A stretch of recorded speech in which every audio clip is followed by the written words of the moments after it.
Previously on Speaking with Saif. Utilizing it to watch Netflix or play PlayStation, why not just sit down and take action on the things that you always say you never do? And that doesn't necessarily mean in business, you know.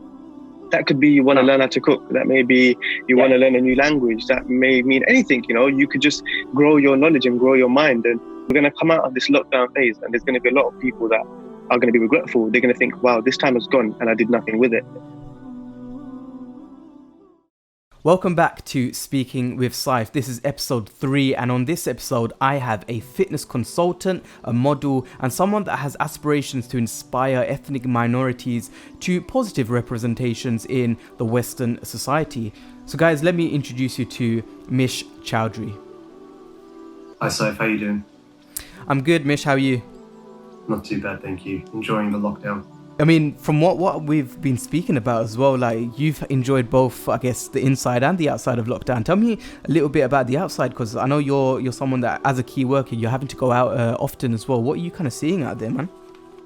So my work involves me going to public places. You know, so I've seen a lot of people who are just out and about, what they're doing day to day, and unfortunately, there is a lot of people who are going out for non-essential tasks. So things like sunbathing, reading a book. A lot of people are going outside because they've been having a lot of domestic arguments with their partners, which I think is okay, that's not too bad. But obviously, if you're seen just sitting on a park bench, you're sort of giving off the wrong idea to other people. The more people that are sunbathing, the more other people will think it's okay to sunbathe. Obviously, we saw the effect that the sunny weather had on beaches and parks. A lot of parks in London have had to be closed down temporarily due to the number of people misusing the parks. So unfortunately, it's one of those situations where it might be a minority who's, violating the guidelines, but unfortunately, the majority face the consequences. So if you're going out for a run and the park is closed, it's because of these people who decide that they want to go out and read a book or just go for a walk or enjoy a picnic or a barbecue. I really wanted to start with that topic simply because we're all kind of going through this lockdown situation. We're podcasting virtually, where I would have normally invited you down to the studio for you to actually have a chat with me, but also because you're someone that is an advocate of health and fitness, and you're a fitness consultant, and it kind of links in with this idea of, how do you go about staying, I guess, optimal while in a situation where you can't really go out at the same time? Yeah, so I think lockdowns had a very interesting effect on us as fitness professionals or as individuals, because it's brought us really up close and personal with our daily habits and our behaviors. And seeing how some of my clients and how other fitness professionals have adapted has been very interesting.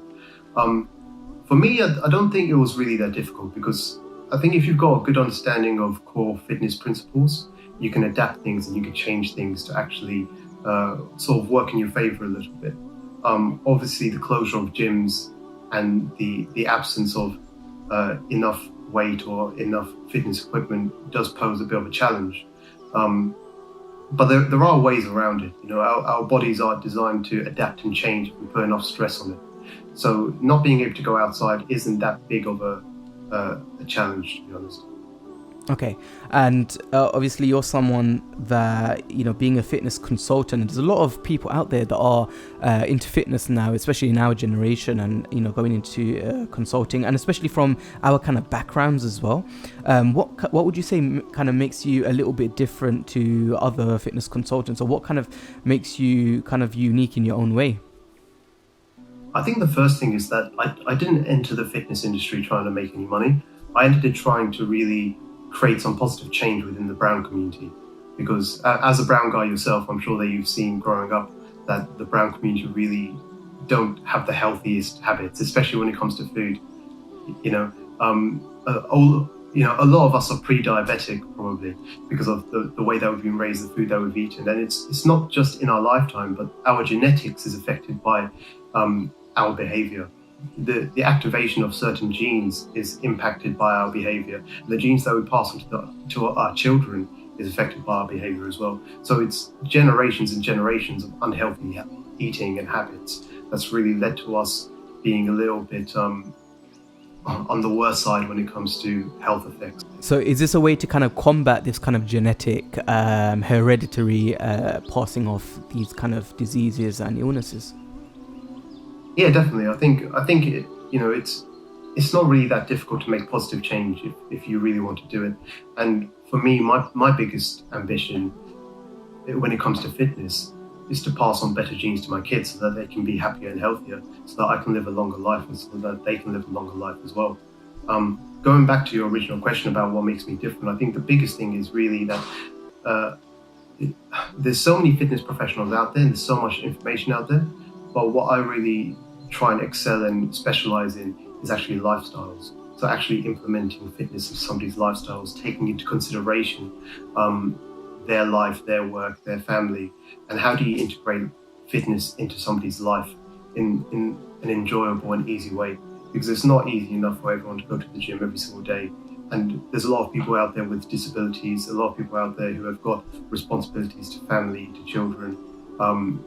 They can't eat certain foods. So there's no perfect fitness plan or nutrition plan for anybody. I mean, okay, let's talk me through what you're currently doing in lockdown with your fitness lab. What's your kind of routine like with fitness itself? So when it comes to activity or physical fitness, there's really one thing that you really need to keep in mind, and this is the first thing I tell a lot of my clients. You've got to think about intensity and volume, because the way we create positive change in our body, especially when it comes to our muscular system, is that we have to create tension in our muscles. And you can do that in two ways. You can do that through intensity and you can do it through volume. So either you work hard or you work for a long period of time. So when you go to the gym, that provides you a way of building your intensity. It's because you're lifting heavy weights. However, we don't have those weights, so we really have to rely on volume. So at the moment, I'm trying to work out twice a day. Once a day will be fine for most people. For me, my body is meant to be an example of my own work, so I'm trying to work out twice a day. Usually at the moment, I'm also fasting, so that also does play a bit of a role as well. But as soon as I wake up, I try and treat the morning like a magic period where you get double the benefits. Not only physical benefits, but mental benefits. Once you've done something decent in the morning, once you've completed a task in the morning, the rest of the day becomes easy for you. So usually in the morning, I'll try and go for a run, maybe 2 kilometers run, or even if I just walk for an hour, that's completely fine as well. And then maybe late afternoon or in the evening, or even at nighttime, I'll try and use some weights. Even if I haven't got weights, I'll try and use whatever I have lying around the house. So I had a big bag of 10 kilogram rice. So I use that to do squats. It creates some intensity. I had one of those cartons of oil, so I'll be doing bicep curls with that. But it really is about in this time when you're in lockdown, you don't have the means to create intensity. You have to up the volume a little bit.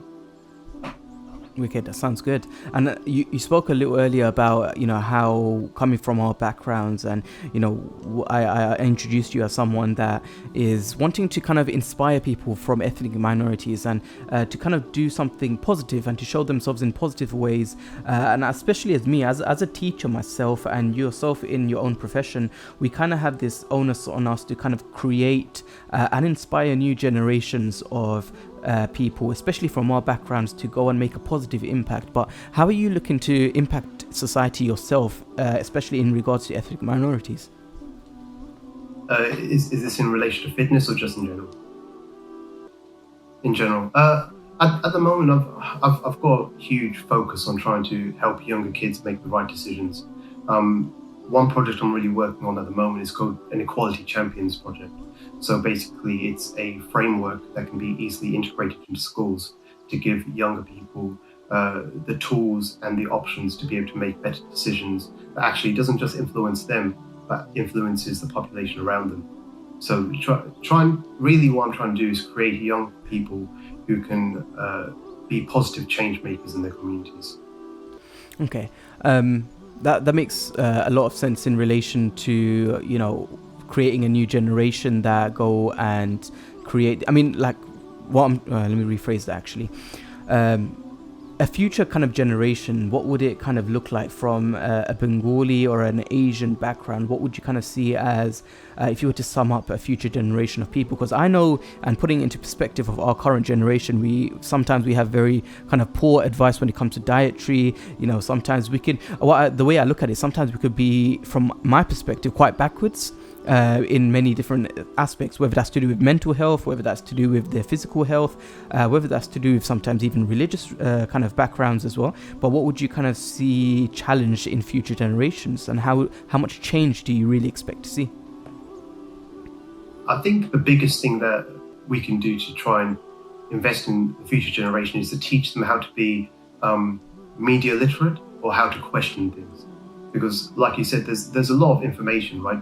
Not just being fed down to us from the previous generation, from our parents and their forefathers, which might not always be the right advice, but also online you have a lot of misinformation, or information that might not be very applicable to a certain person. So I think a very useful skill is to be media literate, or the ability to question things, to understand that not everything is correct. A lot of the media we see online is created by people with a certain agenda, or for a certain reason. It's the same in the fitness industry as well. You see a lot of information online, such as, you see videos that try and advertise belly fat targeting. So there's, and if you spend a little bit of time with fitness, you realize that you can't actually target fat on your body. Fat is targeted as an overall element. You can't target your belly fat or your arm fat. Exactly, yeah, you can't target one specific area, but you have to be able to question it, and you have to be able to educate yourself with it. So it's not just about educating people, but it's really about creating a generation of people who will question the information that's fed to them. I mean, you look at the politics of America with all this fake news, and even in the UK, I suppose, you might have a lot of fake news. I guess this might be quite time appropriate. I think Trump said something about putting cleaning products inside of people. I don't know exactly what he said, but something along the lines of injecting people with health products or something to make them more immune to coronavirus. And then suddenly you had a number of people who tried that in New York and had to go to hospital. If these people had the ability to question what they hear, to question the information that's fed to them, then maybe they would have made better decisions. Yeah. So you're essentially saying that people shouldn't just be sheep mentality with, or have this sheep mentality when it comes to almost everything that they hear. Especially, I guess, if you're coming from a perspective of a president saying it, a lot of people would kind of almost forgive those people because he's supposed to be the leader of the country and he's supposed to advise good things, which isn't always the case with him. But you're definitely right, like having this kind of perspective to question many different things, because and the way I can kind of compare it is when you look at history, you as a historian, I have to kind of question history itself, because otherwise some other person has written about an event that's occurred, or a person that's lived in the past, and it's only his perspective that we're literally reading or listening to. And if I don't question it, then I'll never discover there's another perspective to it. And then the only sort of history we learn about is the history of what one person believes history to be like. And to be honest with you, and putting it out there on video itself, that is what history is today. The history that we know today is one person or a few people's ideas of what occurred back then, and we fully accept it. We don't actually think maybe there's a different perspective, maybe I should question it in detail a little more. And I hope, this is definitely something that I would be looking forward to as a future generation, that we actually go and question it more so, and we go into the nitty-gritty. And one good side of it, I guess, is that we have access to the internet. We have access to many different sources and formats of information now than we've ever had previously. So when we go and actually tell people to do something, we could do it with huge amounts of resources backing us up, rather than I'm telling you to do it because my parents told me to do it. Exactly. My mum thinks that if you eat a tub of ice cream and then you eat an orange, the orange will counteract the effects of the ice cream. If I were to only rely on the information that my parents gave me, how far would I really get? But even in terms of history, like you said, it's really interesting, because the history that my parents tell me, or that my grandparents tell me when they were alive, of Bengali community or Bengali culture, is very different from some of the history that I read online. My parents never told me about how white people had come to India, Bangladesh, Pakistan, how they took over, the colonialism, etc. That's a side that we don't usually hear from our parents. What side did you actually hear from your parents? What kind of things do you hear about? It might not even be the colonial stuff, but how great did they make it sound? From my dad, he will quiz me a lot on the independence of Bangladesh, and he will tell me over and over again the story of how Bangladesh became an independent country away from Pakistan, how it came about because of differences in the languages that were used, and he's very proud of the fact that Bangladesh came apart from Pakistan. But it's interesting because if that hadn't happened, then maybe I'd have a dad who's proud to be Pakistani. Yeah. Actually, that is very interesting because you hear these perspectives, but what I would say is like they're valuable in its own way. We know that there's definitely a personal bias. There's this level of subjectivity that all our parents are going to be speaking about when it comes to Bangladesh. But we also know that they've been, and a lot of maybe their parents actually were on the ground there, where they can actually tell us the history of how it was like there and then, even if it's with a bit of bias, of what practically was happening on the ground, whereas a lot of the historians that are writing about it or wrote it maybe as a revisionist historian 30 years later, 20 years later, from sources that they heard afterwards. But it's interesting, and what I guess linking back to what we were talking about with the generation is getting these pieces of the puzzle and then putting it together, and then actually putting together the piece, the puzzle that makes the best sense for us. Definitely. I think, and also my little analogy of my dad telling me about the history of Bangladesh, etc., isn't meant to take away from the anecdotes that our parents tell us, because we know, I'm sure that you know as well, that in the academic world, there's a lot of bias as well. Growing up in school, my geography teacher told me that was a good thing that white people took over India. He didn't say took over India. He said that it was a mutual partnership.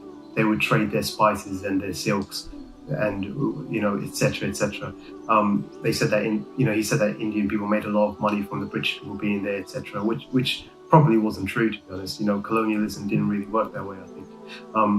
So everyone spins the story in a different direction. Everyone's got a bias, even if they try not to have a bias. So going back to the initial point, raising a generation of people who are smart enough to question these things and, like you said, not be a sheep, I think is really important.